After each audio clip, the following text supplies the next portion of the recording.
welcome to Local Edition on Time Warner Cable. I'm Steve Swatt with the Sacramento Report.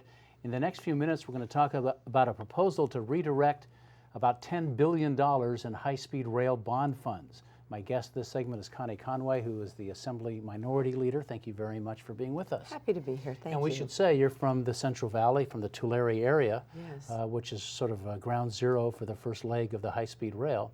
And your point is that you think the public should have a revote. I do. You know, whatever the public was sold, the bill of goods, and let's remember that it barely passed, it narrowly passed, on the cost, on what the train would actually do. You know, look, I think it's a romantic notion, and by that, you know, we'll ride the train, we'll get there quick, it's going to do all these things. And I think what we found now, as everyone's coming to realize, that none of those statistics were true, and none of it makes sense. And I just want the people to have an opportunity to have a redo, if you will. That's interesting because if you look at the surveys, Public Policy Institute, for example, has done one. Yes, there has been a shifting in public sentiment toward the high-speed rail since that measure passed in 2008. But at the same time, that poll indicates that about 59% of the California public does believe that a high-speed rail system would be good for our quality of life, and it would create a lot of jobs. Well, you know, I understand that, and people want to believe, but what is the time frame for that? And this train proposal is suffering lawsuits, mostly from the area I live in. It's cutting through farmland. It will no longer be high-speed rail. It wasn't thought out so that it integrates with the north and the south, of where those trains would join. You know, you're not high-speed if you're stopping every 20 miles. So, you know, I just wish we could revisit it and give people an opportunity to have all the facts again before they vote. So the Assembly Republicans have a plan. We do. Which would would initiate a revote. Yes. Right? And then if that is successful, you take the bond funds that originally were earmarked for high-speed rail and spend them where? Well, still part of it would be rail, the intermodal systems, Right. But transportation projects, port projects, you know, the system that we have now for transportation, I mean, the population was 1/2 of what it is today.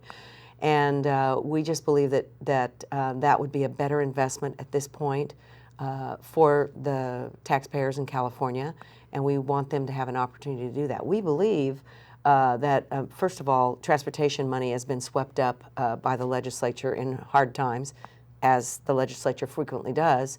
And in the spirit of Prop 42, we even swept those funds, which is gas tax money, which should go into roads. So and it went into basically balancing the budget. Yeah. So not only has your population increased, but you've not gone on with projects that the money was set aside for. So we think a minimum of 108,000 jobs are created overnight. Most of these communities have shovel-ready projects. I mean, they're ready to go. We could put people to work tomorrow. It increases the tax base for the state of California. We just think it's a win-win. It's interesting, when Gray Davis was governor, like say 15 years ago, the infrastructure gap was $100 billion. Now it's close to $300 billion. And for anybody that's out there on the road every day, I think they completely understand what the needs are and why they haven't been met. Only a few seconds left.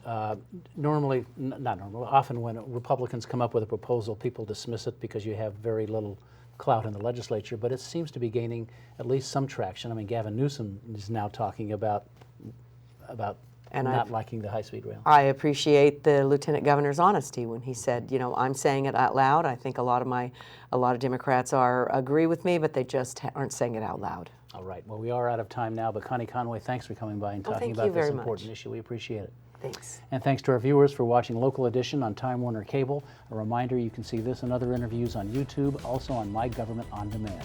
Have a great day.